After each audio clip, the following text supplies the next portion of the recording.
आपके पास जो age bracket है वो 31 से 32 तक की है। इसमें आप कोई भी एग्जाम दे सकते हैं।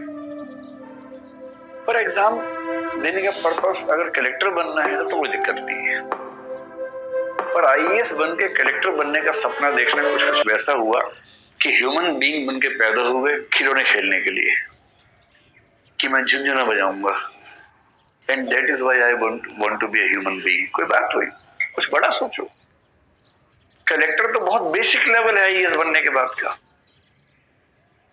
So when you become IAS you must understand, और व्हेन यू बिकम आईपीएस आप ठीक से समझ लीजिए इस बात को। जिस दिन आपने ज्वाइन किया, ज्वाइन का मतलब मसूरी में जिस दिन आपने ज्वाइन किया, साइन किया, ट्रेनिंग शुरू हुई, यू बिकम एन आईएएस और IPS officer on that day. आपको ट्रेनिंग मिलती है, साथ में तगड़ी सैलरी मिलती है, साथ में खूब खाने और पीने को मिलता है। You get everything. मतलब उसमें खर्चा आपका ही होता है, आपकी ही सैलरी से पैसे कटते हैं। एक कॉमन मेस होती है वहां पर, और ट्रेनिंग बढ़िया होती है, खूब अच्छा। आपका एक एडवेंचर्स भी होते हैं, एक्सपोजर बड़ा अच्छा होता है। आपको पूरे भारत के अलग अलग राज्यों के लोग साथ में रहते हैं। So you become kind of expert to understand all the parts of India during the training process. अभी हाथ नीचे कर लीजिए, मैं पूछूंगा थोड़ी देर के बाद, ठीक है? अभी रुकिए थोड़ी देर।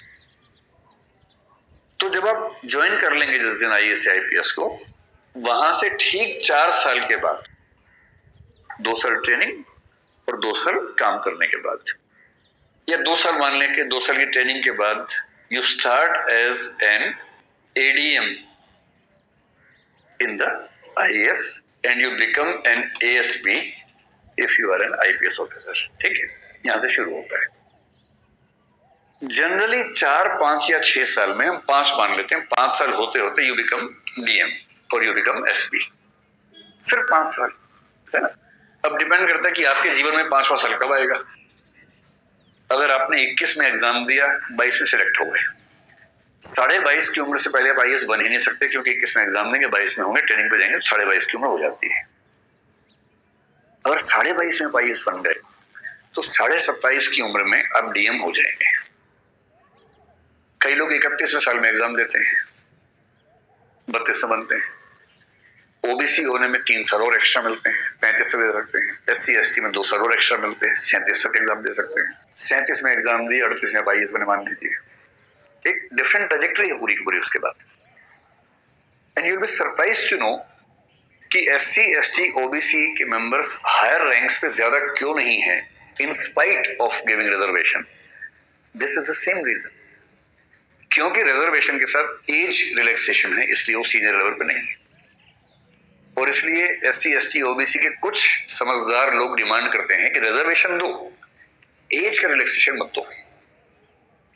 उन्हीं में से कुछ लोग कहते हैं, क्योंकि वो समझ रहे हैं सिस्टम को। क्या समझ रहे हैं भी आपको समझ में आएगा 2 मिनट के अंदर, एकदम समझ में आ जाएगा।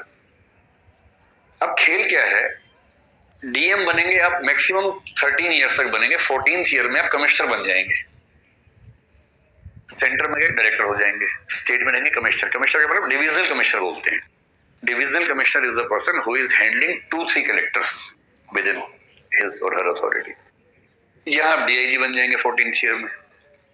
17th या 18th ईयर में, आजकल बल्कि 16th ईयर में आईएएस में हो जाता है, you become joint secretary in the centre and you become IG in the police services.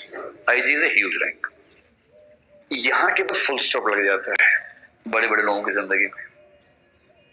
अगली प्रमोशन जो होती है वो लगभग 27 साल की सर्विस के बाद होती है, almost 9 to 10 years of. And then you become additional secretary if you are in the centre, और आप यहां बन जाते हैं जिसको हम बोलेंगे ADG, additional director general of police. उसके बाद लगभग 2-3 साल लगते हैं, 29 से 30 साल के बाद आप यहां बनते हैं secretary, which is the highest rank in IAS service, and you become DG in police service, which is the highest rank. 30 साल की सर्विस चाहिए होती है ऑलमोस्ट, आजकल जो ट्रेंड है उसकी बात कर रहा हूं। और फिर इन डीजीज में से या इन सेक्रेटरीज में से एक व्यक्ति बनेगा cabinet secretary in the centre या chief secretary in the state. State में आजकल क्या करते हैं कि जब आप इस रैंक पे होंगे तो उसको एसीएस बोल देते हैं, एडिशनल चीफ सेक्रेटरी। तो स्टेट्स में नाम थोड़े अलग चलते हैं, सेंटर में नॉमेनक्लेचर थोड़ा अलग चलता है। I am talking about centre, यहां से मैंने सेंटर का उठा लिया है, स्टेट का थोड़ा अलग होता है। पुलिस में आमतौर पर सेम रहता है। अब देखिए पेच क्या है, आपको इस रैंक पर आने के लिए इम्पैनल होना पड़ता है और इसके बाद के हर रैंक पर आने के लिए इम्पैनलमेंट का प्रोसेस है। The government on the basis of your work profile decides whether you should be impaneled for this job or this rank or not. और उसकी बहुत सारी कंडीशंस हैं। चीफ विजिलेंस ऑफिस से भी आपकी एक रिपोर्ट ठीक आनी चाहिए, कई चीजें होती हैं, पर एक कंडीशन और है, इम्पैनल वही होगा जिसके पास कम से कम 2 साल की सर्विस बची हुई होगी। अब सोच के देखिए कि आप एडिशनल सेक्रेटरी बनने के लिए इम्पैनल कब होंगे, 2 साल की सर्विस बची हो और 27 साल की हो गई हो।